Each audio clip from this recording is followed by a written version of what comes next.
नमस्कार दोस्तों, स्वागत है आपका अपने YouTube चैनल देश की जान हमारे किसान चैनल पर। किसान भाइयों, आज हम बात करेंगे अगेती मटर की खेती अपन को किस समय पर करनी चाहिए, कौन सा बीज लेना चाहिए, खेत की तैयारी करते वक्त कौन कौन से प्रिकॉशन यूज़ करने चाहिए, खेत की तैयारी में अपन को कौन कौन से खाद यूज़ करने चाहिए, बेसल डोज में क्या डालना चाहिए। अधिकतर किसानों की शिकायत होती है अगेती मटर की खेती वो कर तो लेते हैं लेकिन अगेती मटर की खेती सक्सेस नहीं हो पाती है।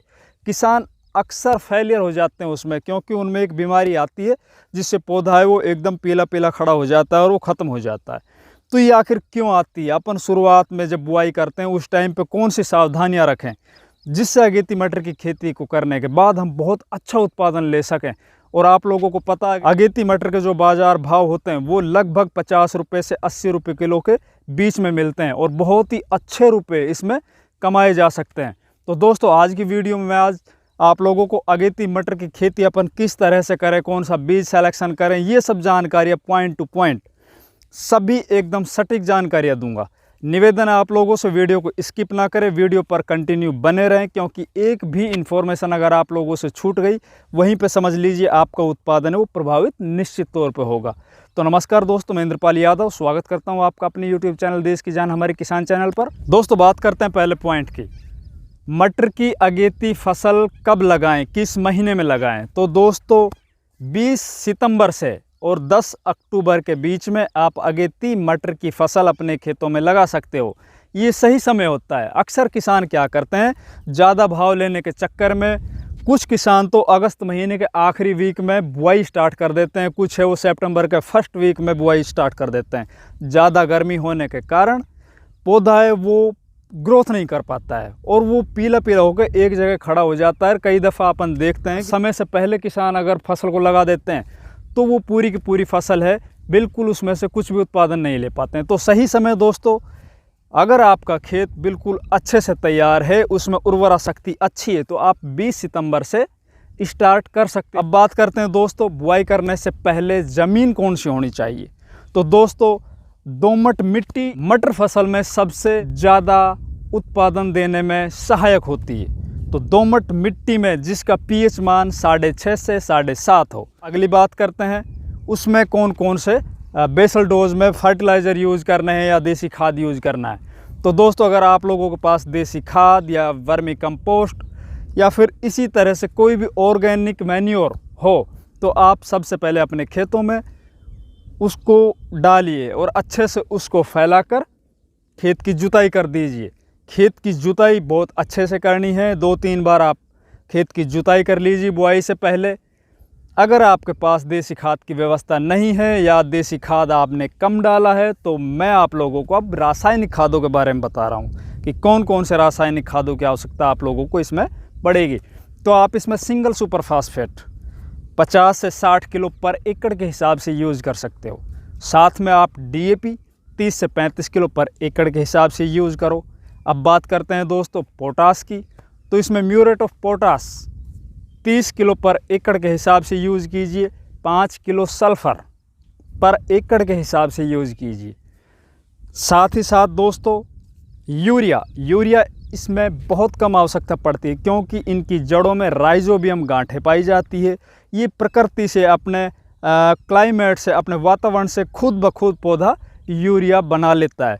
तो शुरुआत में आप जब खेत की तैयारी कर रहे हो उस टाइम पर आप 25 किलो यूरिया पर एकड़ के हिसाब से बेसल डोज में अच्छी तरह से इन सभी खादों को मिलाने के बाद अपने खेत में अच्छे से फेंक के बराबर हिस्से में फिर इस खेत की जुताई कर देनी है। खेत की जब भुरभुरी मिट्टी हो उस टाइम पे आप इसमें बुआई कीजिए। दोस्तों, बात करते हैं सीड सेलेक्शन की।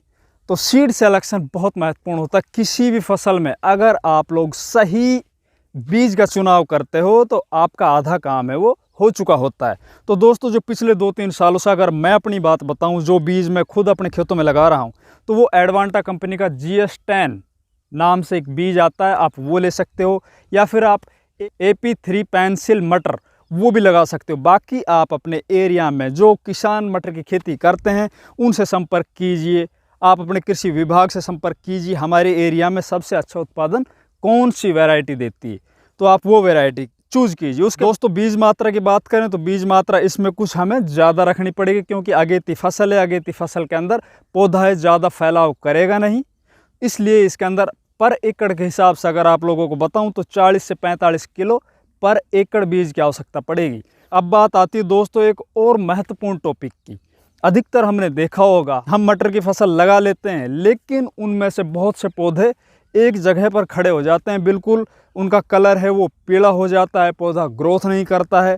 तो उस समस्या से निपटने के लिए अपन जब बीज की बुआई करते हैं, उस वक्त जो किसान बीज का सीड ट्रीटमेंट नहीं करता, उनमें ये समस्या ज़्यादा देखी जाती है।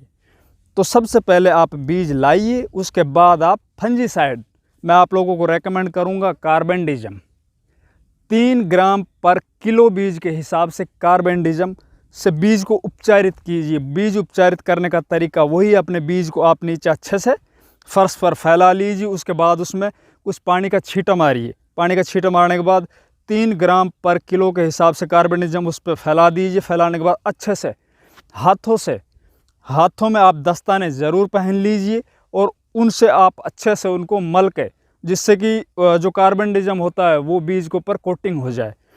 उसको अच्छे से लगाने के बाद आप किसी छाया, जहाँ पे छाया हो, छायादार पौधे के नीचे या आप अपने घर में कहीं भी जहाँ पे छाया हो, वहाँ पे उस बीज को अच्छे से फैला दीजिए। लगभग आधा घंटा से 1 घंटा तक उस बीज को सूखने दीजिए और फिर उस बीज को आप अपने खेतों में बुआई कीजिए। दोस्तों एक और महत्वपूर्ण टॉपिक जो आप लोगों को बिल्कुल ध्यान रखना है, अगर आप लोग इसमें चूक कर गए तो समझ लीजिए आपकी जो फसल है वो निश्चित तौर पर आप नुकसान उठा जाओगे। उससे पहले दोस्तों मैं आप लोगों से रिक्वेस्ट करता हूं, निवेदन करता हूं, जितने भी किसान भाइयों चैनल को अभी तक सब्सक्राइब नहीं किया, कृपया सब्सक्राइब कर लीजिए, वीडियो को लाइक और ज़्यादा से ज़्यादा शेयर कीजिए, जिससे ज़्यादा से ज़्यादा किसानों तक हमारी ये मुहिम पहुँच पाए। आखिरी महत्वपूर्ण टॉपिक दोस्तों ये है कि आप बुआई करने के बाद सिंचाई का विशेष ध्यान रखना है। दोस्तों अधिकतर किसान क्या करते हैं कि जैसे ही अपन बुआई कर लेते हैं तो 10 से 15 दिन बाद अपन उसमें सिंचाई करने लग जाते हैं, और मटर शुरुआती चरण में अगर आप लोगों ने उसमें सिंचाई कर दी, पानी छोड़ दिया, पानी पिला दिया, तो आपकी मटर नहीं होगी।